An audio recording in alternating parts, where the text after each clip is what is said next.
வாசிங்கள வெளிப்படுத்தல் 1வது அதிகாரம் 6வது வசனம். நம்மிடத்தில் அன்பு கூர்ந்து தமது நல்ல கவனமா கேளுங்க.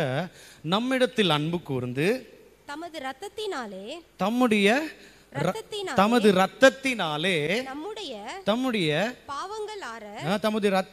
நம்முடைய பாவங்கள் அற நம்மை கழுவி தம்முடைய பிதாவாகிய தேவனுக்கு முன்பாக பாருங்க, இரத்தத்தினால கழுவி, இயேசுவின் இரத்தத்தினால கழுவி, அடுத்து தம்முடைய பிதாவாகிய இயேசு கிறிஸ்து தம்முடைய இரத்தத்தினாலே கழுவி தம்முடைய பிதாவாகிய தேவனுக்கு முன்பாக, யாருக்கு முன்னாடினா ஆண்டவருக்கு முன்னாடி நம்மை ராஜாக்களோ, நல்லா புரிந்து கொள்ளுங்க, ரத்தத்துல முதல்ல நம்மளை கழுவி பரிசுத்தப்படுத்தி, நல்லா புரிந்து கொள்ளுங்க, நம்ம ரட்சிக்கப்பட்டிருக்கிறோம், ஞானஸ்தானம் எடுத்திருக்கிறோம், அபிஷேகம் பண்ணப்பட்டிருக்கிறோம், அவர் ரத்தத்தினால கழுவி நீதிமானாக்கப்பட்டிருக்கிறோம். தம்முடைய ரத்தத்தினால கழுவி தம்முடைய பிதாவுக்கு முன்பதாக நம்மை ராஜாக்களாக ஆசாரியர்களும் ஆக்கின, அடுத்து பாருங்க, ஆசாரியரும் ஆக்கின அவருக்கு மகிமையும் வல்லமையும் என்றென்றைக்கும் உண்டாயிருப்பதாக. அவருக்கு வல்லமையும் மகிமையும் கனமும் என்றென்றைக்கும் உண்டாகி இருப்பதாக. பாருங்க, நல்லா வசனம் சொல்லுது, ரத்தத்தினால கழுவப்பட்டு பாவியா இருக்கிற நம்மளை தன்னுடைய ரத்தத்தினால கழுவி பரிசுத்தப்படுத்தி நீதிமானாக்கி அவருக்கு என்னன்னா, என் பிதாவுக்கு முன்னாடி, என் தகப்பனுக்கு முன்னாடி, என் பிதாவுக்கு முன்பதாய் உங்களை ராஜாக்களாக, உங்களை ஆசாரியர்களாக நான் நிற்க வைக்கணும். ஒரு ராஜாவா ஆசாரியர், அடுத்து என்னவா சொல்லுதுங்கம்மா, ஒரு ராஜாவாய் ஒரு ஆசாரியராய் அவருக்கு மகிமையும், மறுபடியும் வசனம் வாசிங்களா, அவர்களை பிதாவுக்கு முன்பதாய் தம்முடைய பிதாவாகிய தேவனுக்கு முன்பாக, பிதாவாகிய தேவனுக்கு முன்பதாய் நம்மை ராஜாக்களும், பாருங்க, ராஜாக்களும் ஆசாரியர்களும் ஆக்கின அவருக்கு மகிமையும் வல்லமையும் என்றென்றைக்கும் உண்டாயிருப்பதாக. அடுத்து 1 பேதுரு 2வது அதிகாரம் 9வது வசனத்தை வாசிங்களா. First Peter chapter 2 verse 9. ம் ம் ம் ம் ம்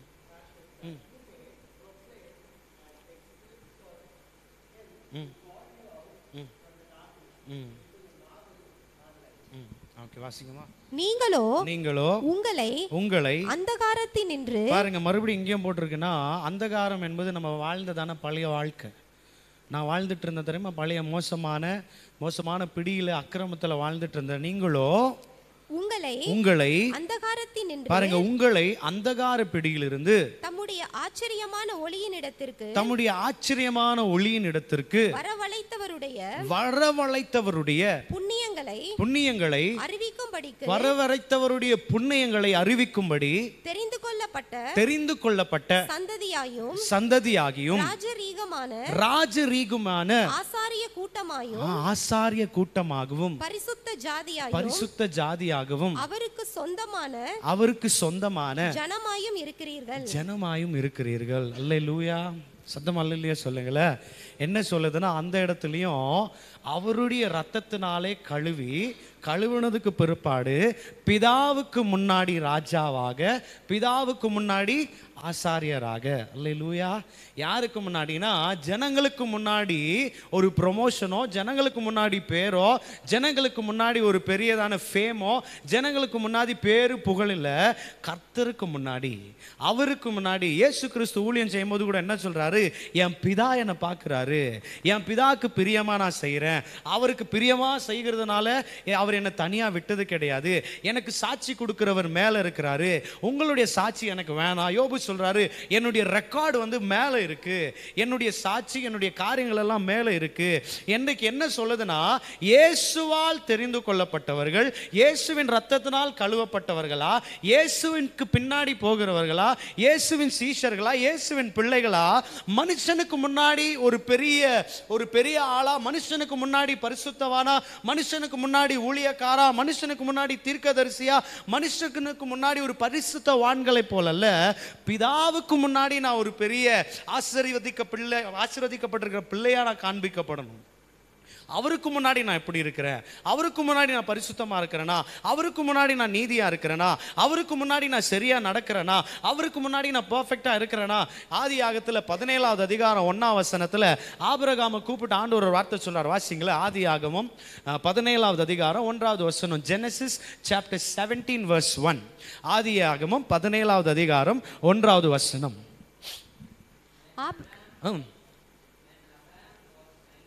When Abraham was 90, when Abraham was 99 years, the Lord appeared to Abraham and said to him, I am God Almighty. Walk before me and be blameless. வாசிங்களா, Abram 99 வயதான போது, ஆபிராம் 99 வயதான பொழுது கர்த்தர் ஆபிரகாமுக்கு தரிசனமாகி பிதாவே தரிசனமாகி என்ன சொல்றார்? கர்த்தர் ஆபிரகாமுக்கு தரிசனமாகி, நான் சர்வ வல்லமை உள்ள தேவன், நீ எனக்கு முன்பாக நீ எனக்கு முன்னாடி நடந்து கொண்டு, நீ எனக்கு முன்பதாய் நடந்து கொண்டு உத்தமனாயிரு. பிதா என்ன சொல்றாருன்னா, யாரு முன்னாடியா உத்தமமா இருக்கிறது போல நீ நடிக்க வேண்டிய அவசியம் இல்லை. அவங்க பாக்குறாங்க இவங்க பாக்குறாங்கன்றதுக்காக நீ உத்தமமா வேணாம், எனக்கு முன்பதாய் நீ நடந்து உத்தமமாயிரு. Walk before me and be blameless. ஏன் முன்னாடி நடந்து நீ உத்தமனாயிரு. அதனால தான் தாவீது சொல்றார், ஆண்டவரே என்னுடைய ரகசியமான பாவத்தை மன்னிச்சிருங்க. 139வது சங்கீதத்துல லாஸ்ட் 2 வசனத்தை வாசிங்களே. Psalm 139 லாஸ்ட் 2 வசனம். சங்கீதம் 139.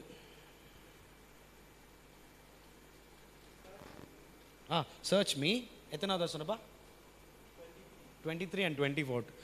சங்கீதம் 139 23 24. Search me, O Lord, and you know my heart.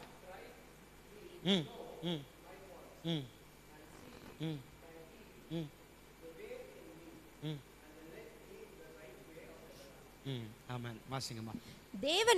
தேவனே என்னை ஆராய்ந்து என் இருதயத்தை அறிந்து கொள்ளும். பாருங்க, என்னை கண்டுபிடிச்சு என் இருதயத்தை நோண்டி என் இருதயத்தை ஆராய்ந்து என்னை அறிந்து கொள்ளும். என்னை சோதித்து என்னை கொஞ்சம் செக் பண்ணி என்னை சோதித்து என் சிந்தனைகளை அறிந்து கொள்ளுங்க. வேதனை உண்டாக்கும் வழி என்னிடத்தில் உண்டோ என்று பார்த்து நித்திய வழியிலே என்னை நடத்தும். அல்லேலூயா. இங்க என்ன சொல்றாருன்னா, தாவீது என்னை கொஞ்சம் செக் பண்ணுங்க, ஏன்னா உங்க முன்னாடி நான் பெர்ஃபெக்ட்டா இருக்கிறேனா, உங்க முன்னாடி நான் பெர்ஃபெக்ட்டா இருக்கிறேனா, உங்க முன்பதான் நான் பிளேம்லெஸ்ஸா நடக்கிறேனா, தயவு செய்து என்ன கொஞ்சம் ஆராய்ஞ்சு பாருங்க. வேதனை உண்டாக்குற வழி இருக்கான்னு கொஞ்சம் செக் பண்ணுங்க. அந்த வேதனை உண்டாக்குற வழி இருக்குதோ உண்டோ என்று பார்த்து என்னை எந்த வழியில நடத்தணும்னா நித்திய வழியில நடத்துங்க. அதான் பரலோகம் போகிற வழி. இதே தாவீது 51வது சங்கீதத்தில் என்ன சொல்றாரு? தேவனே உம்முடைய சமூகத்திலிருந்து என்ன தள்ளிடாதீங்க. வாசிங்களா, 51வது சங்கீதம் Psalm 51. அவர் ஆண்டவருக்கு விரோதமா பாவம் செஞ்சிட்ட உடனே 11வது வசனம் 10வது வசனத்திலிருந்து வாசிங்களா. தேவனே 51வது சங்கீதம் 10 11 12 வாசிங்க. தேவனே சுத்த இருதயத்தை, பாருங்க, சுத்த இருதயத்தை என்னிலே சிருஷ்டியும், நிலைவரமான ஆவி என் உள்ளத்திலே புதுப்பியும். உமது சமூகத்தை விட்டு, உங்களுடைய பிரசன்னத்தை, உம்முடைய சமூகத்தை விட்டு என்னை தள்ளாமலும் உமது பரிசுத்த ஆவியை என்னிடத்திலிருந்து எடுத்துக்கொள்ளாமலும் இருங்க. உமது ரட்சணியத்தின் சந்தோஷத்தை, உம்முடைய ரட்சணியத்தின் சந்தோஷம், அதாவது நான் ரட்சிக்கப்படும் போது எனக்கு கிடைச்சிச்ச ஒரு சந்தோஷம், உம்முடைய ரட்சணையின் சந்தோஷத்தை திரும்பவும் எனக்கு மறுபடியும் கொடுங்க. உற்சாகமான ஆவி என்னை தாங்கும்படி செய்யும். உற்சாகமான ஒரு ஆவி, கர்த்தருக்குள்ள இருக்கிற சந்தோஷம், கர்த்தருக்குள்ள இருக்கிற வைராக்கியம், கர்த்தருக்குள்ள இருக்கிறதான அந்த மனமகிழ்ச்சி, அந்த உற்சாகமான ஆவியை தாங்கும்படி எனக்கு உதவி செய்யுங்க. எனக்கு கொஞ்சம் செக் பண்ணுங்க, நான் பெர்ஃபெக்ட்டா இருக்கிறேன். நல்லா புரிந்து கொள்ளுங்க. பிதா இப்ப அந்த 1 பேதுருல வாசிச்சது பிரகாரமா பிதா எப்படியா வச்சிருக்கிறார்? முன்னாடி அந்த வசனத்தை வாசிச்சீங்களா? 1 பேதுரு 2:9 இல்லைங்களா? வாசிங்களா. நீங்களோ உங்களை அந்தகாரத்தினின்று தம்முடைய ஆச்சரியமான ஒளியின் இடத்திற்கு வரவழைத்து புண்ணியங்களை அறிவிக்கும்படிக்கு. புண்ணியங்களை எதுக்காகனா நற்செய்தி அறிவிக்கிறதுக்கு, புண்ணியங்களை அறிவிக்கிறதுக்கு தெரிந்து கொள்ளப்பட்ட சந்ததியாயும். தெரிந்து கொள்ள எதுக்கு தெரிஞ்சுக்கணும்? அந்த நற்செய்தியை சொல்லணும், அந்த குட் நியூஸை சொல்லணும், அந்த காஸ்பலை சொல்லணும், ப்ரீச் பண்ணணும், ஆண்டவரை பத்தி வசனத்தை பேசணும். நற்செய்திகளை புண்ணியங்களை அறிவிப்பதற்கு ராஜரீகமான ஆசாரிய கூட்டமாயும் ராஜரீகமான ஆசாரிய கூட்டமாகவும் பரிசுத்த ஜாதியாகவும் அவருக்கு சொந்த ஒரு ஜனமாகவும் இருக்கிறீர்கள். அவர் சொந்த ஜனமா, ஆசாரியர்களா, ஒரு ராஜாக்களா. எதுக்கு தெரிஞ்சுக்கணும்னா நான் நற்செய்தியை சொல்லணும். இயேசு கிறிஸ்துவே இந்த பூமியில் அவரை குறித்து எழுதப்பட்டிருக்கிறது. சங்கீதம் 61 அதிகாரம் 1 வசனத்திலிருந்து வாசிச்சீங்கன்னா அதுல போட்டிருக்கு, கர்த்தருடைய ஆவியானவர் என் மேல இருக்கிறார் அப்படின்னு ஒரு வார்த்தை போட்டிருக்கு. வாசிங்களேன், ஐசியா சாப்டர் 61 verse 1. கர்த்தராகிய தேவனுடைய ஆவியானவர். பாருங்க, இயேசுவை குறித்து சொல்லப்படுகிறதான ஒரு வாக்குத்தத்தம். கர்த்தராகிய தேவனுடைய ஆவியானவர் என் மேல் இருக்கிறார். சிறுமைப்பட்டவர்களுக்கு, பாருங்க எதுக்குன்னா சிறுமைப்பட்டவர்களுக்கு சுவிசேஷத்தை அறிவிக்க கர்த்தர் என்னை அபிஷேகம் பண்ணினார். எதுக்கு அபிஷேகம் பண்ணினாருன்னா நற்செய்திகளை அறிவிப்பதற்காக, அந்த ஒரு குட் நியூஸை ஷேர் பண்றதுக்காக. அதே தான் இயேசு கிறிஸ்து புத்தகத்தை எடுத்து வாசிக்கும் போது லூக்கா 4வது அதிகாரம் 18 வசனத்துல ஏசாயாவின் சுருளை எடுத்து ஏசப்பா கிட்ட கொடுக்குறாங்க. 17-18 வாசிங்க. லூக்கா 4வது அதிகாரம் 17வது வசனம் 18வது வசனம். அப்பொழுது ஏசாயா தீர்க்கதரிசியின் புத்தகம், அப்பொழுது ஏசாயாவின் தீர்க்கதரிசன புத்தகத்தை இப்ப வாசிச்சோம் தெரியுங்களா, அந்த ஒரு புக், அந்த ஒரு ஸ்க்ராலை எடுத்து ஏசப்பா கையில கொடுக்கறாங்க. புத்தகம் அவரிடத்தில் கொடுக்கப்பட்டது, அதாவது இயேசுவின் இடத்தில் கொடுக்கப்பட்டது. அவர் புத்தகத்தை விரித்தபோது, அவர் அந்த ஸ்க்ராலை பிரித்த பொழுது கர்த்தருடைய ஆவியானவர், அதில் இருக்கிறத படிக்கிறார். கர்த்தருடைய ஆவியானவர் என் மேல் இருக்கிறார். தரித்திரருக்கு சுவிசேஷத்தை பிரசங்கிக்கவும் என்னை அபிஷேகம் பண்ணினார். அதுக்கப்புறம் வீட்டில் வாசிக்கொள்ளுங்க, என்னன்னா விடுதலை செய்யவும், சிறையில் இருக்கிறவங்களை போய் சந்திக்கவும், கட்டுறவங்களை விடுதலை ஆக்கவும், அப்படி நிறைய காரியங்கள் அதுல போட்டிருக்கு. இயேசு கிறிஸ்து இதை வாசிச்சு முடிச்சுட்டு என்ன தெரியுமா சொல்றார்? இன்றைக்கு இது நிறைவேறினது அப்படின்றார். இப்போ வாசிச்ச தெரியுமா ஒரு சுருள், இது நிறைவேறினது. ஏன் நிறைவேறினுச்சுன்னா, அவர் ஏன் எழுதியிருக்கிறாரோ, எழுதப்பட்டிருக்கிற நபர் நான் தான் அந்த நபர். ஜனங்களுக்கு நற்செய்தி கொடுக்கணும்னு சொல்லி இருக்கிறார் இல்லையா, நான் தான் அப்படின்னு சொல்லி இனி நான் நற்செய்தியை கொடுக்கிறேன். அடுத்து அப்படியே பார்த்தீங்கன்னா அந்த நாள்ல இருந்து இயேசு கிறிஸ்து புறப்பட்டு போய் அநேகருக்கு நற்செய்திகளை சொன்னாரு, நிறைய பேரை சுகமாக்குனாரு. அதுல நீங்க பார்த்தீங்கன்னா நிறைய 23ல வீட்டில் வாசிக்கலாங்க, அதெல்லாம் டைம் இல்லை. அதில் நீங்கள் அப்படியே நீங்கள் வீட்டில் வாசிச்சுட்டு வந்தீங்கன்னாக்கா, இயேசு கிறிஸ்து இந்த புத்தகத்தை வாசித்து முடிச்சுட்டதுக்கு பிற்பாடு அவர் நிறைய நற்செய்திகள் சுகமாக்குறாரு, பிசாசுகளை துரத்துக்கிறாரு, வியாதியை சுகமாக்குறாரு, செத்தவங்களை உயிரோடு எழுப்புறாரு, நிறைய பேருக்கு நிறைய டீச்சிங்கை சொல்லி கொடுக்குறாரு, நற்செய்திகளை சொல்கிறார். நல்லா புரிந்து கொள்ளுங்க, நீங்களும் நானும் ராஜாக்களாக, ஆசாரியர்களாக, லேவியராக கர்த்தர் நம்மை தெரிந்து கொண்டதுக்கான காரணம் என்னன்னா, பிதாவுக்கு முன்பதாய் அவர் நம்மை தெரிந்து கொண்டது காரணம் நற்செய்திகளை அநேகருக்கு அறிவிக்கணும். 2 தீமோத்தேயு 4வது அதிகாரத்தில் பவுல் தன்னுடைய ஊழியத்தை முடிச்சுட்டு தீமோத்தி கையில விட்டுட்டு போறார். அந்த தீமோத்தியின் கையில விட்டுட்டு போகும்பொழுது அந்த தீமோத்திக்கு சொல்லிட்டு போகிற காரியத்தை பாருங்க. 2 தீமோத்தேயு 4வது அதிகாரம் 2வது வசனத்தை வாசிங்களா. 2 தீமோத்தேயு 4வது அதிகாரம் 2வது வசனம். 2 Timothy chapter 4 verse 2.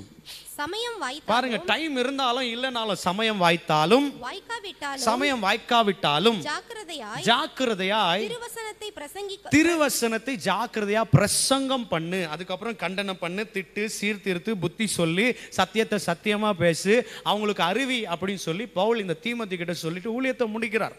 அதுக்கப்புறமா தான் ஓட்டத்தை முடிச்சிட்டேன்னு சொல்லி இந்த ஊழியக்காரப்ப நல்லா புரிந்து கொள்ளுங்க. ஒருத்தர் ஒருத்தர் மேல இருக்கிற அபிஷேகம், அதாவது பவுல் மேல இருக்கிற அபிஷேகம், அந்த பரிசுத்தவான் மேல இருக்கிற அபிஷேகம், அவர் என்னத்தை சொல்லி கொடுக்கிறார்னா, நான் நற்செய்தியை சொன்னேன், நான் மற்றவர்களுக்கு பிரசங்கம் பண்ணேன், நான் பிதாவோடு ஒப்புரவாக்குறதான ஒரு பிரசங்கத்தை பண்ணேன், நான் முடிஞ்ச அளவுக்கு அவர்களை இயேசுவை போல மாற்றணும் தான் சொல்றார். அவர்களை கிறிஸ்துவுக்குள்ள தேறினவர்களாக மாற்றணும்னு தான் என் கர்ப்ப வேதனைன்னு சொல்றார் பவுல். அவங்கள இயேசுவை போல மாற்றணும், இயேசுவை போல நான் அவங்கள மாற்றணும்னு சொல்றதான் கர்ப்பவேதனைப்படுறார். அப்படியே இவருக்குள்ள என்ன தரிசனத்தை வச்சிருக்கிறாரோ, இவர் எப்படி மற்றவர்களுக்காக வாழ்ந்தாரோ, ஊழியத்துக்காக கர்த்தருக்காக சேவை செய்ய, மற்றவர்களுக்கு இயேசுவை பத்தி சொல்லி கொடுக்க, பரலோக ராஜ்யத்துக்கு கொண்டு வர, பரலோகத்துக்கு ஆயத்தப்படுத்த, தனக்கு உண்டான எல்லாவற்றையும் குப்பை என்று தூக்கி போட்டு அவர் என்னத்துக்காக என்ன வச்சிருக்கிறாரோ அதை நான் செய்யறேன்னு சொல்லி ஆசாரியனை தன்னை ஒப்பு கொடுத்து, ஆண்டவரால் தெரிந்து கொள்ளப்பட்டிருக்கிற ஒரு அப்போஸ்தலனை தன்னை ஒப்பு கொடுத்து, ஒரு ஊழியக்காரரை ஒப்பு கொடுத்து என்ன பண்றாருன்னா, பேரு புகழுக்காக வாழல, என் ஜனம் எப்படியாவது ரட்சிப்புக்குள்ள வரணும், என்னை கொலை செஞ்சாலும் பரவாயில்ல, என் தலையை துண்டிச்சாலும் பரவாயில்ல, என்னை எது செஞ்சாலும் பரவாயில்ல, ஆனா என் ஜனம் ரட்சிக்கப்படணும், என் பட்டணம் ரட்சிக்கப்படணும், என் கிராமம் ரட்சிக்கப்படணும். அவர் ஒவ்வொரு தெருவா, ஒவ்வொரு மூலை, ஒவ்வொரு கிராமம், ஒவ்வொரு இடத்துலையும் தன்னுடைய மேன்மையெல்லாம் கலட்டி போட்டுட்டு தரித்திரத்தை போல போறார். அவர் சொல்றார், நீ யூதனை போல வர, நீ சமரியனை போல வர, நீ யாரா இருந்தாலும், நீ ஏழையா இருந்தாலும் பணக்காரன் இருந்தாலும் உனக்கு ஏத்தபடியே நான் வரேன். ஏன்னா எப்படியாவது நற்செய்தியை சொல்லி உன்னை இயேசுக்குள்ள கொண்டு வந்துடணும்.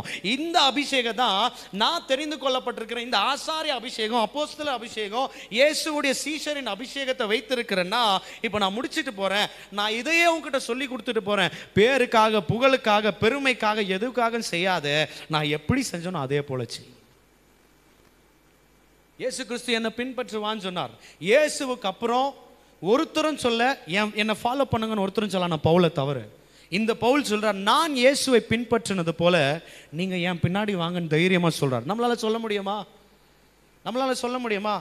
அவர் எந்த அளவுக்கு ஒரு வாழ்க்கை வாழ்ந்திருந்தா என் பின்னாடி வா 100% சொல்ல. இதே பவுல் சொல்றாரு, நான் ஒரு பிரசங்கம் பண்றாரு, பிரசங்கம் பண்ணி முடிச்சுட்டு சொல்றாரு, நான் பேசின இந்த பிரசங்கத்தை காட்டிலும் வேற ஒருத்தர் வந்து எந்த பிரசங்கத்தை சொன்னாலும் ஏத்துக்காதீங்க.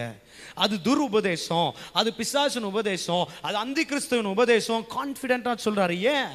அவர் கர்த்தருக்கு முன்பதா உத்தமமான ஒரு ஊழியத்தை செஞ்சார். கர்த்தருக்கு முன்னாடி உத்தமமான ஒரு கிறிஸ்டியன் வாழ்க்கை, கிறிஸ்தவ வாழ்க்கையை வாழ்ந்தார். இவர் தான் கிறிஸ்துவின் சிந்தையை பற்றி பேசுறாரு, இவர் தான் உலகத்தை வெறுக்கிறத பற்றி பேசுறாரு, இவர் தான் கிறிஸ்துவில சிலுவையில் எப்படி பாவத்தை அறையணுன்றதை சொல்லி கொடுக்குறாரு, இவர் தான் இனி பிழைத்திருப்பது நான் அல்ல, எனக்குள்ள கிறிஸ்துவே பிழைச்சிருக்கிறார். இந்த பவுல் தான் சொல்லி கொடுக்கிறார். அவ்வளோ பெரிய ஒரு வைராக்கியமான பயங்கரமான ஊழியத்தை செஞ்சதுனால இந்த ஊழியத்தை தான் தீமோத்தேயு கிட்ட கொடுக்கிறார். நான் எப்படி இந்த ஆசாரிய ஊழியத்தை நான் செஞ்சேனோ, கிறிஸ்துவின் ஊழியத்தை செய்தேனோ, அந்த கிறிஸ்துவின் ஊழியத்தை தான் நீ செய்யணும். வேற எதையும் செஞ்சிட போற, பேருக்கோ புகழுக்கோ உன்னை வெளிப்படுத்துகிற காரியம் எதையுமே செஞ்சிடாத. சத்தியத்தை சத்தியமா பேசு. அவங்க கேட்டாலும் கேட்கலனாலும் சத்தியத்தை சத்தியமா பேசு. அதுதான் அவங்கள பரலோக ராஜ்யத்துக்கு கொண்டு வர முடியும். அல்லேலூயா. எல்லாம் புரிந்து கொள்ளுங்க. ஆசாரிய அபிஷேகம் இன்னைக்கு உங்க மேலையும் என் மேலையும் கர்த்தர் ஒரு ஆசாரிய அபிஷேகம் வச்சிருக்கிறார். அல்லேலூயா. சத்தமா ராமன் சொல்லுங்களேன். ஒரு ஆசாரிய அபிஷேகம் வச்சிருக்கிறார். ஆசாரியோட வேலை என்ன தெரியுமா? ஆசாரியர் அப்படின்னு சொல்லி ஒரு கனமா ஒரு சிங்காசனத்துல உட்கார்ந்துருக்கிறது கிடையாது. ஆசாரியர் அப்படின்னு சொல்லிட்ட உடனே ஏதோ ஒரு 4 அறைக்குள்ள உட்காந்துட்டு அங்க ஆசாரியர் இருக்கிறார் பெருமையா மேட்டுமையா பேசிக்கிறது கிடையாது. ஆசாரியர் என்பவர்கள் ஜனங்களுக்காக பரிந்து பேசுகிறவர்கள். ஆசாரியர் என்பவர்கள் ஜனங்களை கர்த்தரோடு மறுபடியும் ஒப்புரவாக்குறவர்கள், ரீகன்சைல் பண்றவங்க, மறுபடியும் ஆண்டவரோடு கூட சேர்க்கிறவங்க. அது ஆசாரியர். ஆசாரியர் என்பவர் ஏதோ ஒரு நல்ல வஸ்திரத்தை உடுத்தி போய் ஏதோ ஒரு இடத்துல உட்காந்துட்டு ஆசாரியர் ஆசாரியர் சொல்றவங்க கிடையாது. ஆசாரியர் என்பவர்கள் பரிந்து பேசுறவர்கள். இயேசு கிறிஸ்துக்கு பேர் என் பிரதான ஆசாரியர் தெரியுமா? அவர் வந்து என்ன செய்தார்னா, ஆசாரியனாய் என் பிள்ளைகளுக்காக உயிரை கொடுக்கிறேன், ஆசாரியனா என் பிள்ளைகளுக்காக என் ரத்தத்தை எடுத்து என் பிள்ளைங்களுக்காக நான் பிதா கிட்ட பரிந்து பேசுறேன், அவங்களுக்காக நான் மரிச்சிருக்கிறேன், அவங்கள காப்பாத்திடுங்க, அவங்களுக்காக மரிச்சிருங்க, அவங்கள விட்டுடுங்க, அவங்கள மன்னிச்சிடுங்க, அவங்க இருக்கிற இடத்துல நான் நின்று நான் செத்து போயிருக்கிறேன், நடுவில் நின்று நான் செத்தாலும் பரவாயில்ல, என் ஜனங்களை காப்பாத்துங்கன்னு சொல்றதுதான் ஆசாரியர். மோசே போய் சீனாய் மலையில மேல பேசுறார், ஆண்டவர்கிட்ட பேசுறார். அவர் ஒரு ஆசாரியர் அபிஷேகம் பெற்றவர். அவர் லேவி கோத்திரத்தில் இருக்கிறவர். லேவி கோத்திரத்தில் ஆசாரியர் இருக்கிறாங்க. இந்த ஆசாரிய அபிஷேகம் பெற்றிருக்கிற மோசே நல்லா கவனமா கேளுங்க. ஆண்டவர்கிட்ட பேசிட்டே இருக்கிறார். இவர் பேசிட்டே இருக்கிற நேரத்தில் கீழே விக்கிரகத்தை வைத்து வணங்கி கொண்டு இருக்கிறாங்க. விக்கிரகத்தை வைத்து வணங்கி கொண்டிருக்கும் பொழுது மேல இருக்கிற ஆண்டவர், உன் ஜனங்க இப்படியேற்பட்ட எனக்கு விரோதமான காரியத்தை செஞ்சுட்டு இருக்கிறாங்க, என் பிரமாணத்தை கட்டளைத்தை மீறி கொண்டிருக்கிறாங்க, அவங்கள நான் அழிச்சு போடுறேன் அப்படின்னு ஆண்டவர் சொல்லும் பொழுது ஆசாரிய அபிஷேகம் பெற்றிருக்கிற மோசே, நல்ல கவனமா கேளுங்க, மேல சீனாய் மலையில ஆண்டவர்கிட்ட பேசிட்டு இருக்கிற ஆசாரியர் அபிஷேகம் பெற்றிருக்கிற மோசே என்ன தெரியுமா சொல்ல, ஆண்டவரே என் பேரை வேணா ஜீவ புஸ்தகத்துல இருந்து கிறுக்கி போட்டுருங்க, ஆனா இந்த ஜனத்தை மட்டும் விட்டுருங்க ஆண்டவரே. இது யாரோட சிந்தை தெரியுங்களா? கிறிஸ்துவின் சிந்தை. ஆசாரிய சிந்தை மற்றவர்களுக்காக பரிந்து பேசணும். அல்லேலூயா. ராபோஜனம் எடுக்கிறோம் இல்லை, ராபோஜனம் கம்யூனியன் எடுக்கிறோம். இது உங்களுக்காக பிற்கப்படுகிற இயேசுவின் சரீரம், இது உங்களுக்காக சிந்தப்பட்டிருக்கிற இயேசுவின் ரத்தம். அதை என்ன பண்றோம்? குளிக்கிறோம். நம்ம சபையில் ஒரு மூத்த ஊழியக்கார், எனக்கு ரொம்ப பிடிச்சது அந்த ஒரு வார்த்தைக்காக தான் அவர்கிட்ட அந்த கம்யூனியன் எடுக்கிறதுக்கு எனக்கு ரொம்ப ஆசை இன்னைக்கு வரைக்கும். அவர் என்ன சொல்லுவார்னா, இப்போ எல்லாருமே இந்த ரத்தத்தை பானம் பண்ணியிருக்கிறீங்க, இப்போ எல்லாமே இந்த சரீரத்தை மாம்சத்தை புசிச்சிருக்கிறீங்க அப்படின்னு சொல்லிட்டு ஒரு வார்த்தை லாஸ்ட்டாக ஒரே ஒரு வார்த்தை சொல்லி முடிச்சிட்டதுக்கு அப்புறமா ஆண்டவருக்கு கையை உயர்த்தி நன்றி சொல்லுங்க, கையை தட்டி நன்றி சொல்லுங்க சொல்லுவார். எல்லாம் அந்த சரீரத்தையும் ரத்தத்தை குடிச்சிட்டு அவர் சொல்லுவார், இயேசுவின் சரீரம் உங்க சரீரத்துக்குள்ள சேர்ந்துடுச்சு, இயேசுவின் ரத்தம் உங்க ரத்தத்துக்குள்ள சேர்ந்துடுச்சு. எப்படி இயேசுவின் சரீரமும் இயேசுவின் ரத்தம் மற்றவர்களுக்கு பரிந்து பேசிச்சோ, இப்போ உலன் நொழிஞ்சிடுச்சு, நீங்களும் மற்றவர்களுக்காக பரிந்து பேசணும். எனக்கு அது ரொம்ப பிடிச்சிச்சு. இன்னைக்கு இயேசு பேரை சொல்லி ஆராதிக்கிறோம், துதிக்கிறோம், எல்லாமே செய்கிறோம். ஆனா மற்றவர்களுக்காக பரிந்து பேசுறோமா? நற்செய்தியை சொல்றோமா? நற்செய்தியை சொல்லி ஆண்டவர் பக்கம் திரும்புறோமா? நல்லா புரிந்து கொள்ளுங்க. நீங்க நற்செய்தி சொல்லுகிற நபரிடத்துல நீங்க போய் கர்த்தர் உங்களை உணர்த்தி யாருக்கிட்டையும் பேச சொல்றா பேசிடுங்க. ஆனா ஒரு நாள் நீ விதைத்த நற்செய்தி முளைச்சி உன் கண்ணு முன்னாடி வந்து நிற்கும். 2 வருஷத்துக்கு முன்னாடி இன்னைக்கு காலையில் எனக்கு ரொம்ப பெரிய ஆச்சரியம். ஆண்டவர் அறியாத, ரொம்ப குடியிலையும் மோசமான ஒரு வெறியிலையும் இருந்த ஆண்டவர் அறியாத ஒரு மனுஷன். நான் எப்போல்லாம் வண்டி எடுத்துட்டு நான் வேலைக்கு போயிட்டு சர்ச்சுக்கு போயிட்டு வருவேனோ அந்த நேரத்தில் காலைல கூட ஒய்ஃப்ட்டு சொல்லிட்டு இருந்தேன். நான் போயிட்டு வர நேரத்தில் ஒரு நபர், நான் குழந்தையா சின்ன வயசில் இருக்கும்போது, நான் 5 வயசு இருக்கும்போது, 5-6 வயசு இருக்கும்போது பார்த்த ஒரு நபர், எங்களுடைய மாமாவுடைய க்ளோஸ் ஃப்ரெண்டு. அவர் அதுக்கப்புறமா பல வருஷத்துக்கு அப்புறமா 25 வருஷத்துக்கு அப்புறம் ஒன்றும் பார்க்கவே இல்லை. அவர் அந்த முகம் ஞாபகம் இருக்குது. அந்த நபர் நான் சர்ச்சுக்கு போகிற ரோட்டில் ஒரு இடத்துல நின்றுட்டு இருந்தார். வரும்போதெல்லாம் அவர் முகத்தை மாத்திரம் ஆண்டவர் காமிச்சிட்டே இருப்பார். 1000 பேர் நிற்கிறாங்க, ஆனால் அவர் முகத்தை மாத்திரம் ஆண்டவர் காமிச்சிட்டே இருக்கார். என்ன உள்ளுக்குள்ளே தோணுனா, நீ போய் பேசினா நல்லா இருக்கும். எனக்கு இப்போ புரியல, ஏன்னா எனக்குள்ள மாம்சம் அதிகமாக இருந்ததுனால எனக்கு அந்த சத்தம் தெளிவாக கேட்க முடியல. நானும் அப்படியே பார்த்துட்டு அப்புறம் பார்த்துக்கலான்னு போகிறேன். கிட்டத்தட்ட ஒரு 2 வருஷமாக நான் அவாய்ட் பண்ணிட்டு இருந்தேன். ஒரு 2 வருஷமாக நான் அவாய்ட் பண்ணிகிட்டே இருந்தேன். கர்த்தருக்குள்ளே நான் வளர ஆவியானுடைய சத்தத்தை நான் கேட்க ஆரம்பிக்கும் பொழுது என்ன ஆகிப்போச்சுன்னா, திடீர்னு ஒரு நாள் அந்த ஒரு 2 வருஷத்துக்கு அப்புறம் ஒரு நாள் திடீர்னு வந்து அந்த நபரை வந்துட்டு நான் சந்திக்கிறேன். அந்த நபர் வந்து அதே இடத்துல நின்றுட்டு இருக்கிறாரு. இப்போ ஆவியானவர் பேசுகிறாரு, நீ போய் நற்செய்தியை சொல்லு, நான் அவரை நேசிக்கிறேன்னு சொல்லு, அவருக்காக மரிச்சிருக்கிறேன்னு சொல்லு, அவருடைய பிரச்சனைகளுக்கு நான் தீர்வு கொடுப்பேன்னு சொல்லு, நீ அவருக்காக ஜெபிக்கிறேன்னு போய் சொல்லி சொல்றார், நீ அவருக்காக ஜெபம் பண்ற சொல்லு அப்படின்னு ஆவியானவர் உணர்த்தின உடனே எவ்வளோ தூரம் நான் போயிட்டு அவரை மீறி நான் மறுபடியும் வண்டி எடுத்துட்டு அந்த நபரை போய் நான் மறுபடியும் சந்திச்சுட்டு அவர்கிட்ட சொன்னேன், ஆனால் தெரியுமா நான் சின்ன வயசுல நான் உங்களை பார்த்தது, அப்போ எங்கள் ஃபேமிலி பேரை சொல்கிறேன், இந்த மாதிரி எங்கள் அம்மா, அண்ணன், எங்கள் மாமா எல்லாரும் பேர் சொன்ன உடனே அவர் கண்டுபிடிச்சிட்டார்.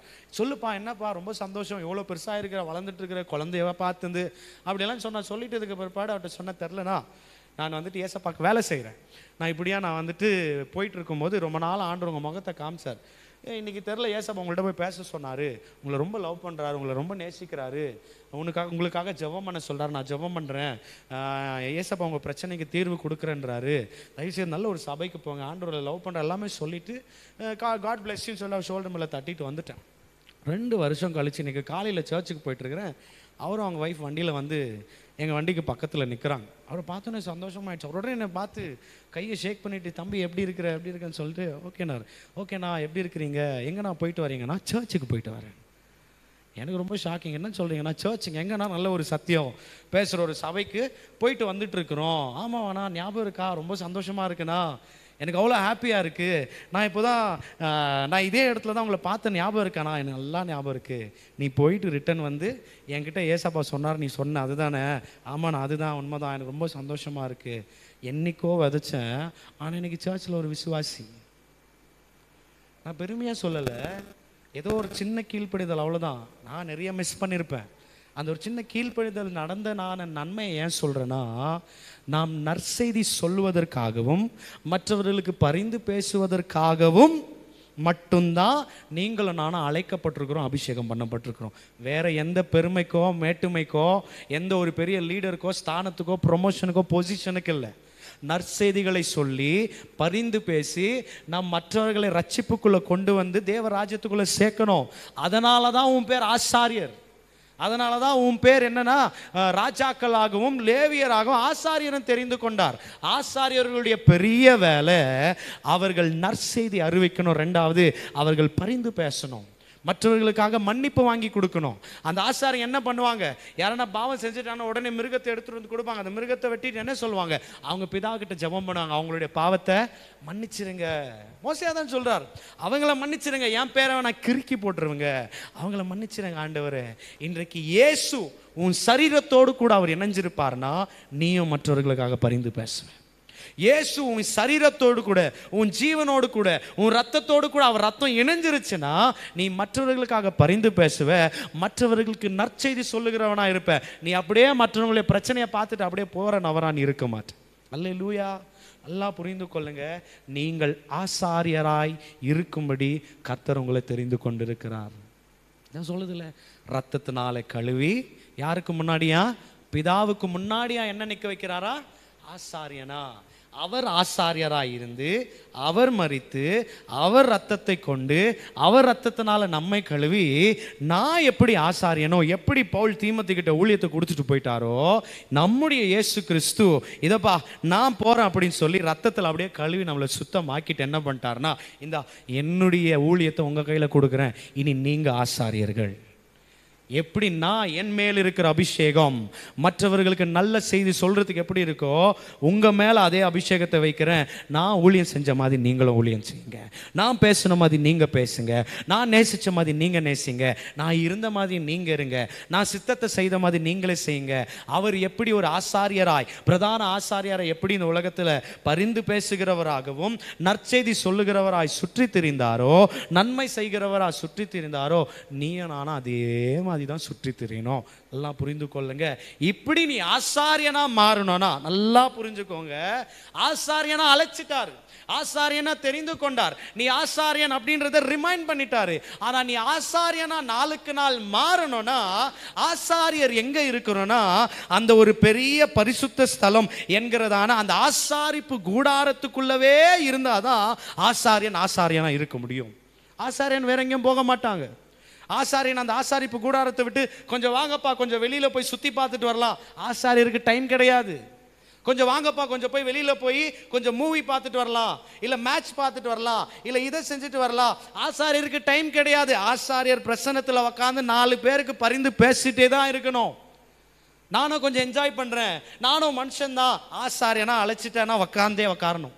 ஆசாரியன் நீ அழைக்கப்பட்டிருந்தா தேவ சமூகத்தில் தான் இருக்கணும், தேவ பிரசன்னத்துக்குள்ளே இருந்து நாளுக்கு நாள் பிதா விரும்புகிற ஒரு ஆசாரியனா உன்னை நீ மாற்றிக்கொண்டே இருக்கணும். எவ்வளோத்துக்கு எல்லாத்தையும் விட்டு வெறுக்கணும். ஒரு புள்ளி அளவு ஆசாரியனுக்குள்ள கரும்புள்ளி இருந்துச்சுன்னா ஆசாரிப்பு கூடாரத்தில் வேலை செய்யறதுக்கு ரைட்ஸே கிடையாது. இந்த ஆசாரியன் ரத்தத்தை எடுத்துட்டு போய் உடன்படிக்கை பெட்டியில பூசனால என்னது, இடுப்புல கயிறை கட்டிட்டு போறாங்க, இடுப்புல பெல் கட்டிட்டு அந்த ஒரு கயிறை கட்டிட்டு போறாங்க. வாசிச்சிருக்கிறோம் இல்லையா? உள்ள போவார், அவருக்குள்ள கொஞ்சம் உலக ஆசை இருந்தாலும் உள்ள மகா பரிசுத்த ஸ்தலத்துக்குள்ள போனோன்னு என்ன ஆயிடுவார், செத்து போயிடுவார். பெல்லு சத்தம் கேட்ட உடனே வெளியே கயிறு வச்சிருக்கிறதான வாலிபருங்கெல்லாம் பெல்லு சத்தம் கேட்டுச்சு, இவர் ஏதோ தப்பு பண்ண ஆசாரியர் வெளியில் இழுத்துருங்க, இவர் சரியில்லாத ஆசாரியர் வெளியில் இழுத்துருங்க, ஆண்டருக்கு விரோதமாக பாவம் செஞ்ச ஆசாரியர் வெளியே இழுத்துருங்க, இவர் ஆண்டருக்கு விரோதமாக இருக்கிறார் மாத்துறது. வெளியே போனமா வரும்போது என்ன சொல்லுவாங்க, அவரை பார்த்து ஏதோ ஆண்டவருக்கு விரோதமாக பாவம் செஞ்சிருக்கிறார் போல, ஆண்டவருக்கு கரெக்டாக வாழல போல. 100% ஆசாரியர் ஆசாரிப்பு கூடாரத்தில் வேலை செய்யணும்னா, ஆசாரியர் ஆசாரியனா இருக்கணும்னா அந்த பரிசுத்தத்தை காத்து கொள்ளுகிறவனா இருக்கணும். உலகத்தை கம்ப்ளீட்டாக வெறுக்கணும், கம்ப்ளீட்டாக வெறுத்து தள்ளணும், ஒன்றுமே இருக்கக்கூடாது. இன்னைக்கு நீயும் நானும் ஆசாரியனா அபிஷேகம் பண்ணப்பட்டிருக்கிறேன். ஆண்டவருக்காக எத்தனை பேர் ஆண்டவருக்காக ஊழியம் செய்யணும்னு ஆசை? நல்லா கையை உயர்த்தி சத்தம் ஆமேன்னு சொல்லுங்களேன். கையை உயர்த்தி ஆமேன்னு சொல்லுங்களேன். ஊழியம் செய்யணும்னு ஆசை. ஊழியம் செய்கிறவங்க பேர் ஆசாரியர். ஊழியம் செய்யணும்னு சொல்கிறவங்க பேர் ஆசாரியர். ஊழியத்தை பற்றி என்ன தெரியுமா சொல்கிறார் ஏசப்பா? கலப்பில் கையை வச்சுட்டு பின்னாடி திரும்பி பார்க்குறவங்க, அடுத்து என்ன சொல்லுது? கழுத்தில் கயிறை கட்டி தண்ணியில் தூக்கி போட்டுருன்றார். கழுத்தில் கயிறை கட்டி தகுதி இல்லை. ஒன்று என்ன சொல்கிறாரு? தேவராஜ்யத்துக்கு அவன் தகுதி கிடையாது. he shall not be fit for the kingdom of heaven. கலப்பில் கையை வச்சு பின்னாடி திரும்பி பார்த்தா அவ்வளோதான், நீ போயிடு, அவ்வளோதான், ஊழியத்துக்கு நீ செட் ஆக மாட்ட, நீ சான்ஸே இல்லை. இல்லை கழுத்தில் கயிறை கட்டி கழுத்தில் தூக்கி போடலாம், நீ தேவை கிடையாது, அந்த மாதிரி நீ செய்யவும் முடியாது. ஒருத்தர் வந்து கேட்குறாரு, ஒரு வாலிபர், ஆண்டவரே உங்கள் பின்னாடி வரணும்னா நான் என்ன பண்ணணும்? பரலோக ராஜ்யத்தை சுதந்திரிக்கணும்னா நான் என்ன செய்யணும்? அவர் என்ன சொல்கிறாரு? கற்பனைகளை கை கொண்டு. நான் சின்ன வயசுலேருந்து அதை நான் கை கொண்டிருக்கிறேன். ஏன்னா எங்கள் அம்மா அப்பாலாம் எனக்கு ப்ராக்டிஸ் கொடுத்துருக்குறாங்க. இதை நீ படிக்கலைன்னா உனக்கு சாப்பாடு கிடையாது, நீ பைபிளை முடிக்கலைன்னா உனக்கு இது கிடையாது. அப்படி தானே சில சமயம் நம்மள வீட்டில் படிக்க வைக்கிறாங்க. அப்படியா? நான் சின்ன வயசுல ப்ராக்டிஸ் பண்ணிட்டேன். ஆனால் அவர்கிட்ட இருக்கிற குறைய ஆண்டவர் கண்டுபிடிச்ச, உன்னிடத்தில் இருக்கிறவைகள் எல்லாம் விற்று தரித்திரருக்கு கொடுத்துட்டு என் பின்னாடி வா. அவர் என்ன சொல்ல, இப்படி ஏற்பட்ட வேலைலாம் என்னால் முடியாது. கஷ்டப்பட்டு சேர்த்து வச்சு கஷ்டப்பட்டு எல்லாத்தையும் ரெடி பண்ணி வச்சுட்டேன், வாங்கி வச்ச காரியத்தை, வாங்கி வச்ச காரை விட்டுட்டு வா, இல்லை வாங்கி வச்ச வீட்டை, இல்லை வாங்கி வச்ச ஃபோனை, இல்லை வாங்கி வச்ச வண்டியை விட்டுட்டு வா. அவர் எவ்வளோ ஈஸியாக அப்படி சொல்ல முடியும்? இவரா சம்பாதிச்சாரு, அவர் எவ்வளோ ஈஸியாக சொல்லிட முடியும்? அவருக்கு நான் தெரியுமா கஷ்டம் இல்லையா? அந்த மனுஷன் அப்படி தான் சொல்லிட்டார். ஆனால் இயேசுவை முழு மனசாக நேசிக்கிறவர்களுக்கு எல்லாமே குப்பை தான். அவர் என்னத்தை சொன்னாலும் ஐம் ரெடி டு, தூக்கி போட்டு வரதுக்கு ரெடி. அதான் ஆசாரியர். இன்னைக்கு கூட ஆண்டவர் இதை தூக்கி போட்டோன்னா நீ நான் ரெடியாக இருக்கணும். இல்லைனா ஆசாரியன்னு சொல்லக்கூடாது, கிறிஸ்டியனே சொல்லக்கூடாது. கடைசி நாளில் உன் பேர் என் பேர் ஆசாரியர். அவர் சொல்கிறார், நீ ஊழியம் செய்யணும் ஆசை, எனக்கு ஏதாச்சும் செய்யணும் ஆசைனா தயவு செய்து நான் மேலே வந்து பாட்டு பாடணும்னு ஆசை, இது ஊழியமே இல்லை. நான் மியூசிக் வாதிங்கன்னு ஆசை, ஊழியமே இல்லை. நான் இங்கே வந்து எனக்கு நல்லா பேச தெரியும், ஊழியமே இல்லை. தரித்திரருக்கு சுவிசேஷத்தை அறிவி, நற்செய்தியை சொல்லு, பரிந்து பேசு. எத்தனையோ பேர் இருக்கிறாங்க, தேவராஜ்யத்துக்குள்ளே சேரு. அவங்க திருந்துறத உன் கண்ணில் பார்த்து அதில் ஒரு சந்தோஷப்படு. அதுதான் பெரிய ஒரு ஊழியமே. இதெல்லாம் ஊழியம் கிடையாது, இது பார்ட் ஆஃப் மினிஸ்ட்ரி. ஊழியத்தில் ஒரு பங்கு, அவ்வளோதான். இது எல்லாமே இல்லாமல் போயிடும். எந்த ஸ்டேஜ் இருந்துச்சு இயேசுவின் காலத்தில்? எந்த மைக் இருந்துச்சு? அவர் எவ்வளோ டெக்னாலஜி, அதாவது அவர் சில காரியத்தை யோசிச்சு பாரு. ஏசப்பா என்ன அழகாக பண்ணுறாரு, மலை மேலே நின்று பேசுகிறார், எக்கோல கிளியராக கேட்கும். படகுக்குள்ளே உக்காந்துட்டு படகுல காற்று அடிச்சுட்டே இருக்கும். அந்த படகை கொஞ்சம் ஆழத்தில் எடுத்துகிட்டு போய் சொல்லி அங்கேருந்து ப்ரீச் பண்ணுறாரு. ஏன்னா வாய்ஸ் கிளியராக கேட்கும். நீங்கள் இந்த சம்மர் சீசன் லாக்டவுனில் எல்லாம் வீட்டுக்கு போய் உள்ளே போயிட்டாங்க. அந்த நேரத்தில் நீங்கள் கவனிச்சிங்கன்னா எங்கேயோ அடிக்கிற ஆர்னு சத்தம் கிளியராக கேட்கும், எங்கேயோ பேசுகிற வார்த்தை கிளியராக கேட்கும், எங்கேயோ ஒரு ஸ்பீக்கரில் சத்தம் வந்தாலும் கேட்கும். ஏன்னா அந்த சைலண்ட்டு, ரெண்டாவது காற்று, அந்த ஒரு விண்ட். அதனால் இப்போ என்ன சொல்கிறேன்னா, அந்த காலத்தில் இயேசு இப்படி மினிஸ்ட்ரி பண்ணார், எப்படியாவது இந்த ஜனத்தை காப்பாற்றணும். இன்றைக்கி அந்த மைண்ட் ஃப்ரேம் இல்லை. இது இருந்தால் தான் ப்ரீச்சிங்கா, இது இருந்தால் தான் வர்ஷிப்பா, ஒன்றுமே இல்லைனாலும் பண்ணலாம். 10 நரம்பு வீணை நம்மளுடைய கைங்க, முழங்காலில் நின்று கையை உயர்த்தி, இதெல்லாம் அப்படியேற்பட்ட ஆராதனை. நம்ம சர்ச்சில் நம்ம ஊழியக்காரங்க கொட்டி கொட்டி சொல்லி கொடுத்துருக்குறாங்க. நம்மளை கொட்டி கொட்டி முட்டி போட்டு, முட்டி போடலைன்னா விட மாட்டாங்க, முட்டி போட வச்சு அதிகாலை 3 மணிக்கு எழுப்பி பயங்கரமான ட்ரைனிங்கெல்லாம் கொடுத்து, எனக்கு இப்போ எங்களுக்கு அவ்வளோ சந்தோஷமாக இருக்குது. அந்த ட்ரைனிங்குள்ள மறுபடியும் அந்த மாதிரி நாங்களும் மாறணும், நாங்கள் மற்றவங்களுக்கு அதை சொல்லி கொடுக்கணும். ஸோ நல்லா புரிந்து கொள்ளுங்க, ஆசாரியர்கள் என்பது அவர்கள் பரிந்து பேசணும். இன்றைக்கி நம்மளுக்கு பரிந்து பேசுகிற என்ன இருக்கா? நல்லா நான் புரிஞ்சுக்கோங்க. இன்றைக்கி பரிந்து பேசுகிற என்ன இருக்கா? இன்றைக்கி உனக்கு விரோதமாக யாராகிலும் எதனா செஞ்சுட்டா, தெரியாமல் செய்துட்டார்கள், அவர்களை மன்னிங்க சொல்கிறோம்பா. உங்களுக்கு விரோதமாக ஏதோ செஞ்சுட்டாங்க, ஏதோ ஒன்று பண்ணிட்டாங்க, ஏசப்பா மாதிரி நம்மளால் சொல்ல முடியுதா? இல்லை.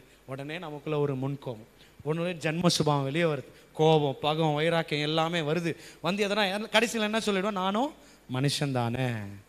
அப்படி இல்லை, ஏசப்பா கட்டளை கொடுத்துட்டார், உன் சத்துருவை நேசி. கிறிஸ்டியனோட உச்சக்கட்டம், கிறிஸ்டியன் வளர்ந்துருக்கிறாங்க, உண்மையான கிறிஸ்டியன் வளர்ந்துருக்கிறாங்கன்றதுக்கு அடையாளம் என்ன தெரியுமா? சொல்லுங்கள், யாருன்னா சொல்லுங்களேன்.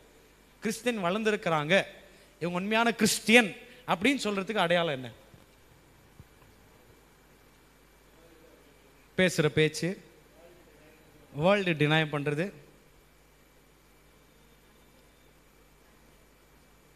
சொல்லுங்க. நீ என்னைக்கு உன் எனிமையை மன்னிக்கிறியோ என்னையுமே நீ போய் என்னைக்கு ஹக் பண்ணி ஐ லவ் யூன்னு சொல்றியோ அப்போதான் நீ உண்மையான கிறிஸ்டியன். உன் சத்துரு இருக்கிறாங்களே, உன்னை பகைக்கிறவங்க, அந்த பகைக்கிறவங்களை போய் நான் சொல்கிறேன் பாரு, சத்துருவை நேசித்து நீ நேசித்ததுக்கு பிற்பாடு அவங்க ரெஸ்பாண்ட் பண்ணுவாங்க. அந்த ரெஸ்பாண்ட் வரும்போது உன் மனசுக்குள்ளே ஒரு மகிழ்ச்சி வரும் பாரு, நிஜமாக சொல்கிறேன். அதனால தான் ஏசப்பா வெள்ள மாத்தார் எல்லாரையும் போய் ஹக் பண்ணிட்டுக்கிறாரு.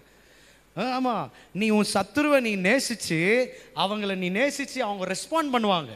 அவங்களுக்கு ஒரு அவங்களுக்கு ஒரு என்ன சொல்கிறதுனா கன்விக்ஷன் உண்டாகும். அவங்களுக்கு ஒரு குற்ற மனசாட்சி உண்டாகி அவ்வளோ தப்பு செஞ்சு கூட நான் மறுபடியும் அவனை லவ் பண்ணி பேசினதுக்கு பிறகு அவன் ரெஸ்பாண்ட் பண்ணுவான். அந்த ரெஸ்பாண்டில் கிடைக்கும் பாருங்க ஒரு சந்தோஷம், அது பயங்கரமான ஒரு சந்தோஷம். அது இயேசு கிறிஸ்து அது உணர்ந்திருக்கிறார். அதாவது எங்கேயுமே பாருங்க, இவங்க தெரியாமல் செய்கிறார்கள், இவர்களை மன்னிங்க.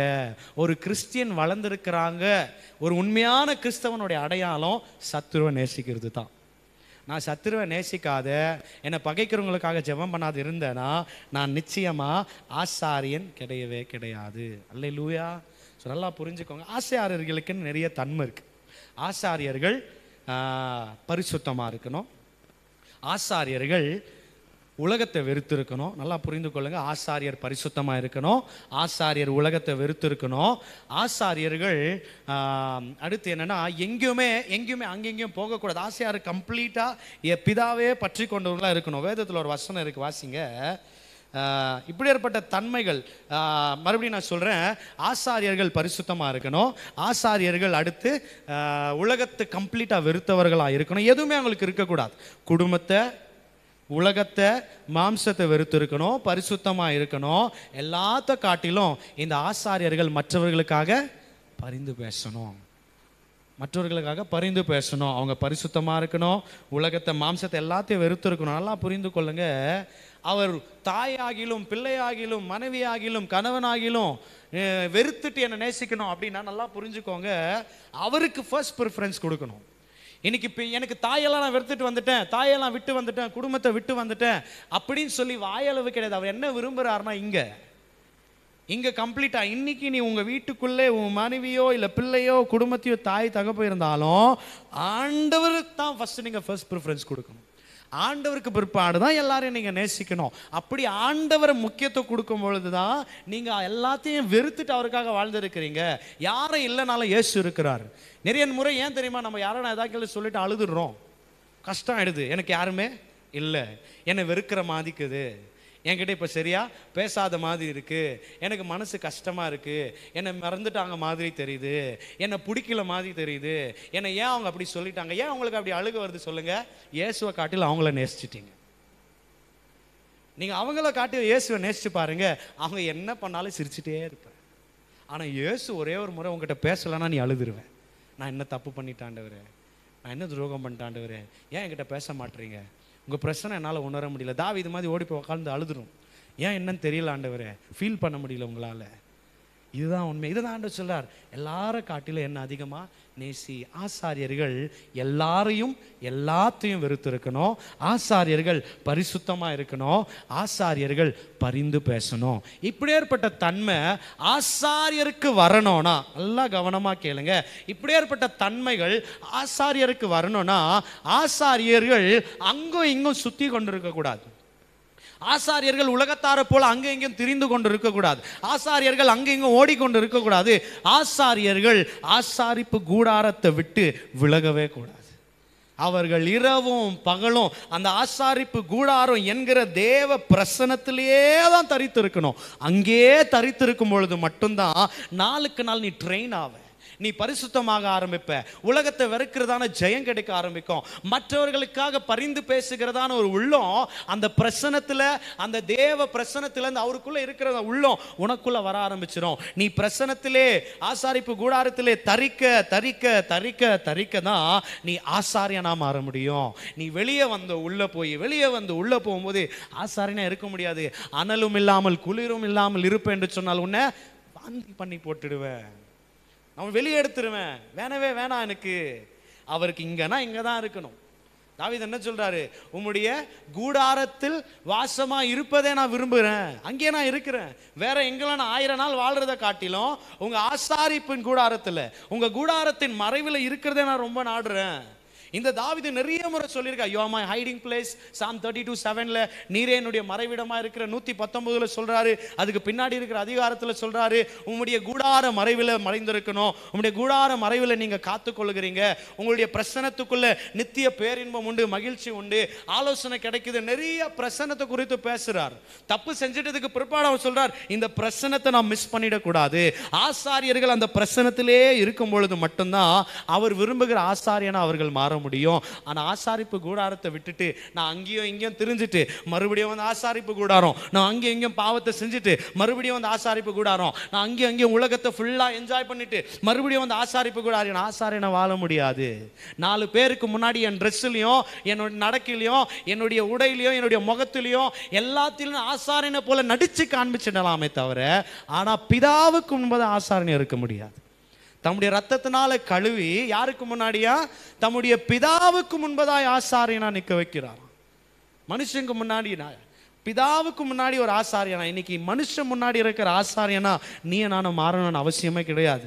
பிதாவுக்கு முன்னாடி நீ ஒரு ஆசாரியனா, அப்படி நீ மாறிப்பார்.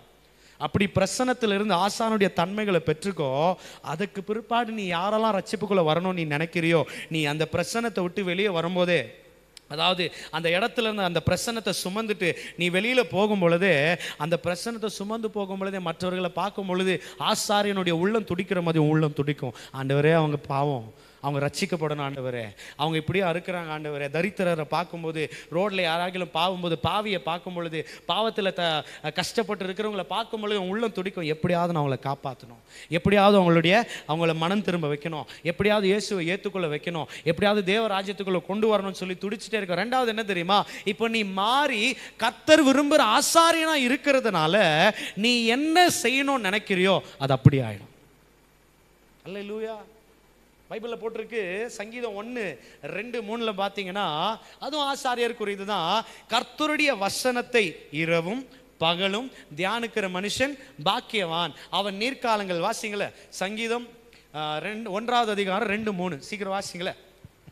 துன்மார்க்கனுடைய ஆலோசனையில் நடவாமலும். ஆசாரியர்களை குறித்து, ஆசாரியர்கள் தேவ பிள்ளைகள், தெரிந்து கொள்ளப்பட்டவர்கள், துன்மார்க்கனுடைய ஆலோசனையில் நடவாமலும், பாவிகளுடைய வழியில் நில்லாமலும், பாவிகளுடைய வழியில் நில்லாமலும், பரியாசக்காரர் உட்காரும் இடத்தில் உட்காராமலும், பரியாசக்காரர் உட்காருகிற இடத்தில் உட்காராமலும், கர்த்தருடைய வேதத்தில் பிரியமாய் இருந்து, கர்த்தருடைய வேதத்தில் பிரியமாய் இருந்து, இரவும் பகலும் அவருடைய வேதத்தில் தியானமாய் இருக்கிற மனுஷன் பாக்கியவான். அவருடைய வசனத்தில் வேதத்தில் பிரியமாய் இருக்கிற, நான் இப்படியா சொல்லுவான், ஆசாரியன் பாக்கியவான். அடுத்து வாசிங்களா.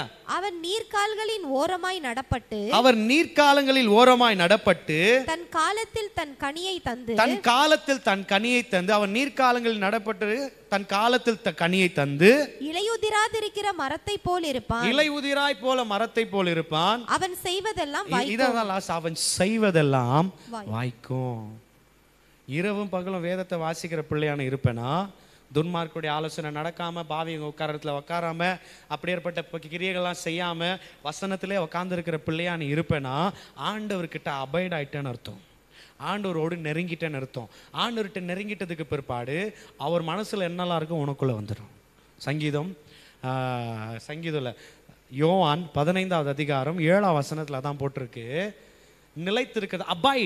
அபாய்டுனா அங்கே தங்குகிறது என்ற அர்த்தம். வாசிங்களா 15வது அதிகாரம் யோவான் 7வது வசனம். நீங்கள் என்னிலும், பாருங்க, நீங்கள் என்னிலும் என் வார்த்தை உங்களிலும், பாருங்க, என்கிட்ட இருங்க, நான் உங்ககிட்ட இருக்கிற, என் வார்த்தை உங்களிலும் நிலைத்திருந்தால். அவ்வளவுதான். என்ன சொல்றாருன்னா, நீங்க என்கிட்ட கனெக்ட் ஆயிட்டீங்கன்னா என் வார்த்தை எல்லாம் உங்களுக்குள்ள வந்துடும். நீங்க என்கிட்ட கனெக்ட் ஆயிடுங்க. சங்கீதம் 91 என்ன சொல்லுது? உன்னதமானவருடைய மறைவில் இருக்கிறவன் விசிட் பண்றவன் கிடையாது. He who abide in போட்டிருக்கு. வாசிங்களே 91வது சங்கீதம் 1வது வசனம். உன்னதமானவரின் மறைவில் இருக்கிறவன், உன்னதமானவரின் மறைவில் இருக்கிறவன் சர்வ வல்லவருடைய நிழலில் தங்குவான், விசிட் பண்ண மாட்டான். இங்கிலீஷ்ல அழகா போட்டிருக்கோம், he who abides under the shadow of almighty. இல்லையா? அபைட்ஸ் அப்படின்னா தங்குகிறதுக்கு அர்த்தம். அங்கே நிரந்தரமா இருக்கக்கூடிய ஒரு இடம். எங்க அபைட் பண்றீங்க? ஏசப்பா கிட்ட வந்து கேட்கிறார். யோவான் ஸ்தானகனுடைய சீசனா இருக்கிற சில யோவான், பிலிப்பு, இப்படி ஏற்பட்ட நபருங்க வந்து ஏசப்பா கிட்ட கேட்கறாங்க, லார்ட் வேர் ஆர் யூ அபைடிங்னு கேட்கறாங்க. எங்க தங்கி இருக்கிறீங்க, வாங்க என் கூட வந்து பாருங்கன்னு சொல்லி கூட்டிட்டு போகிறார். அப்போ அபாய்ட் என்பது தங்குகிற ஒரு இடம்.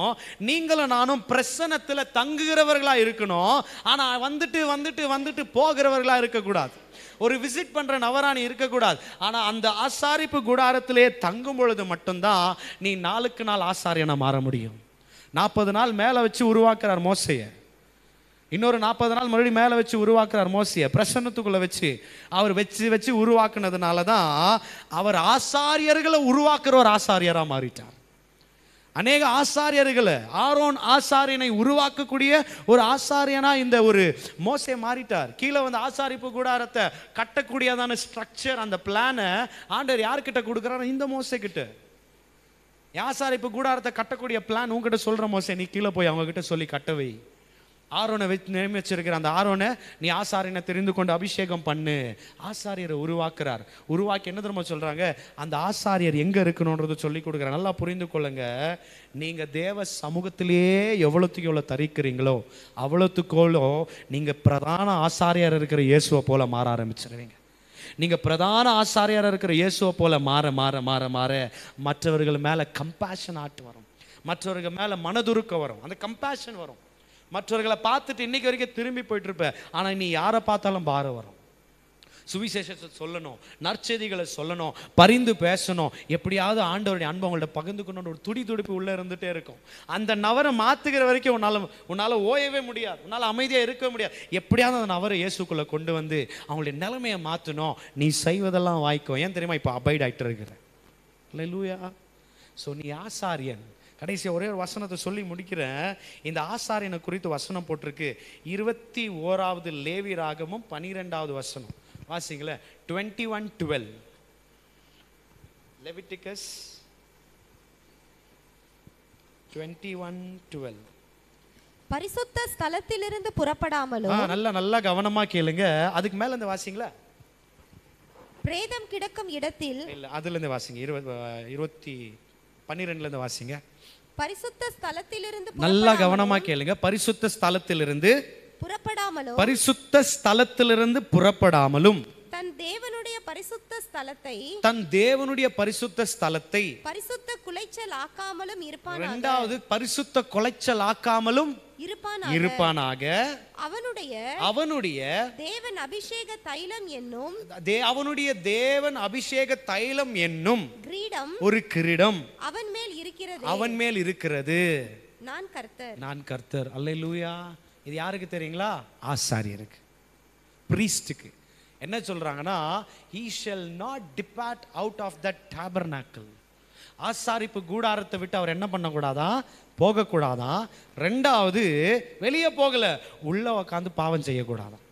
என்ன சொல்றாருன்னா, அடுத்து பரிசுத்த ஸ்தலத்தை விட்டு போகாமலும், ரெண்டாவது பரிசுத்த ஸ்தலத்தை கொலைச்சலாக்காமலும். இங்கிலீஷ்ல என்ன இருக்கு வாசிங்க. 21:12. He shall not depart out of the sanctuary. He shall not profane the sanctuary. வேற வெர்ஷன்ல வாசிங்களா? அதேதானா? ப்ரொஃபைன் தானா? எல்லாத்துலயும் ப்ரொஃபைன் தான் இருக்கா? ஓகே. தமிழ்ல என்ன இருக்குன்னா, கொலைச்சல் ஆக்கப்படாதுன்றதுக்கு அர்த்தம் என்னன்னா, இந்த இடம் வந்துட்டு அழகா அடுக்கி வச்சிருக்குன்னு வச்சு, அழகா எல்லாம் செட் பண்ணி வச்சிருக்கிறோம்.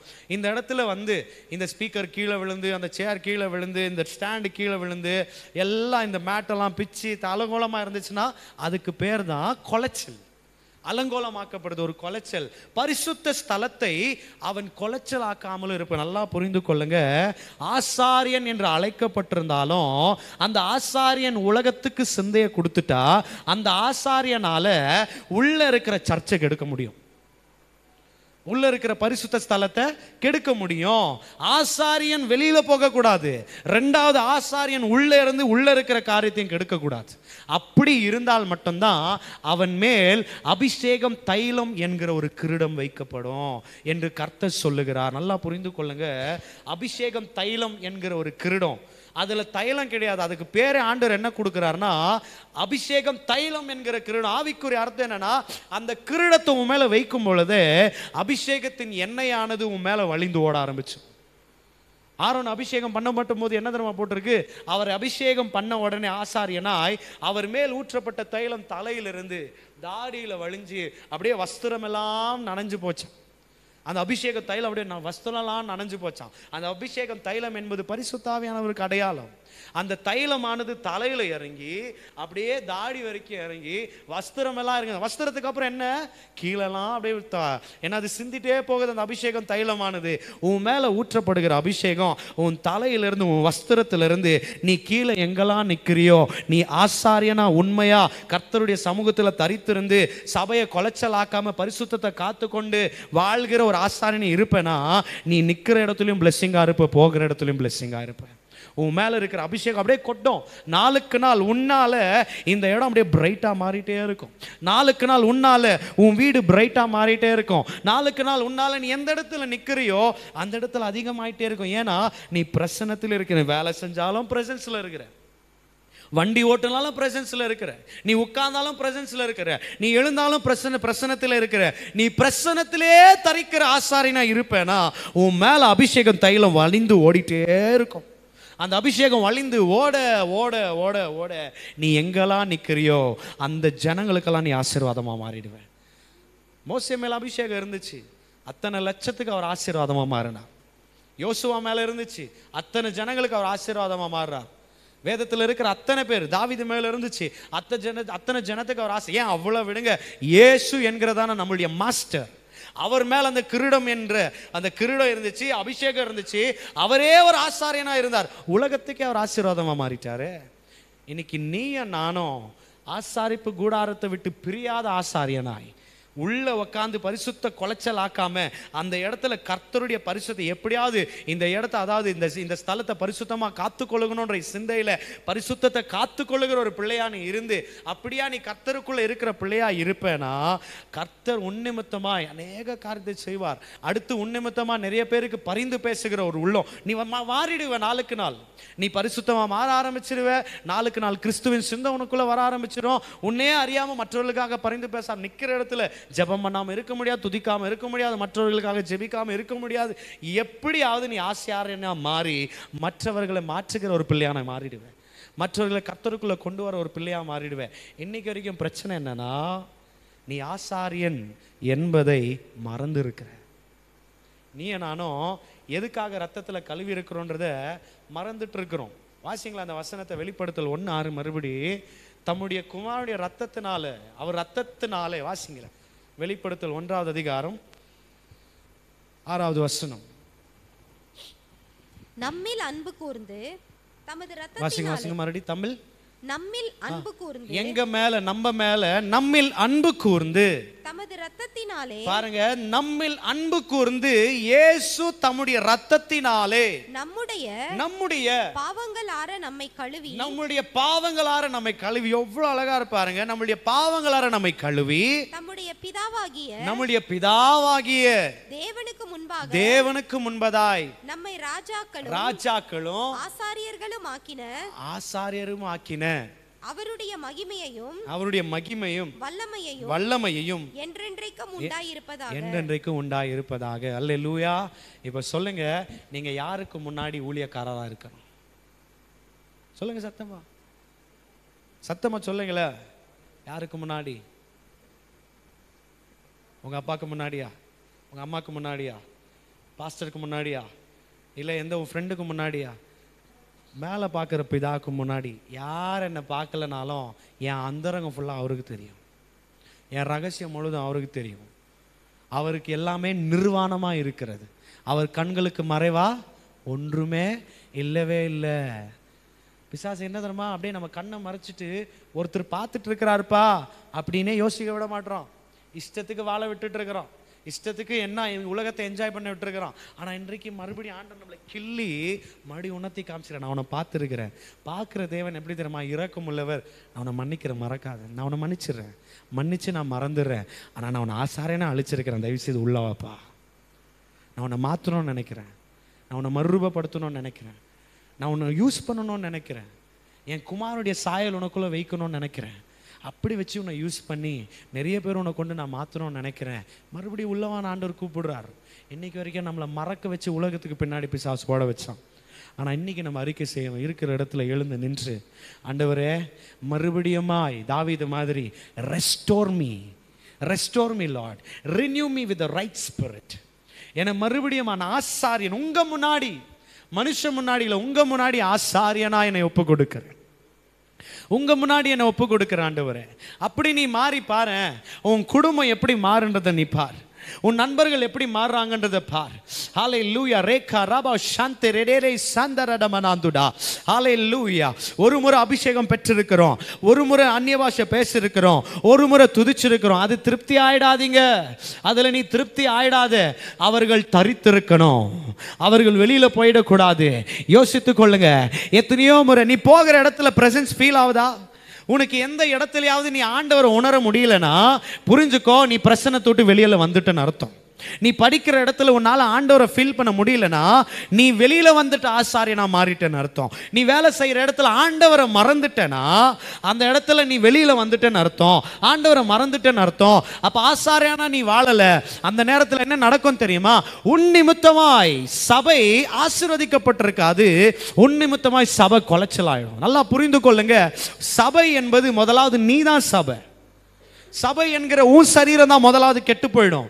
நீ பிரசன்னத்தை விட்டு வெளியில வந்துட்டனா உன் சரீரம் கெட்டு போவோம், உன் சரீரம் நாசமாயிடும், உன் சரீரம் குலைச்சலாக்கப்பட்டுடும். சபை என்கிறதான உன்னுடைய சரீரம் முதலாவது குலைச்சலாயிடும். ரெண்டாவது எழுத்து பிரகாரம் உன் நிமித்தமாய் கர்த்தர், அதாவது நீ இருக்கிற சபைகளுக்குள்ள ஒரு குலைச்சல் உண்டாயிடும். தயவு செய்து நல்லா உணர்ந்து இன்றைக்கு கர்த்தருடைய சமூகத்தில் நான் மறுபடியும் உடைய சமூகத்தில் உங்களுடைய பிரசன்னத்தில் நான் வர ஆண்டவரே, எல்லா வாய்களை திறந்து ஒப்பு கொடுத்து ஜெபம் பண்ணுங்க. என்ன ஆசாரியனா மாத்துங்க, என்ன ஆசாரியனா மாத்துங்க, என்ன ஆசாரியனா மாத்துங்க.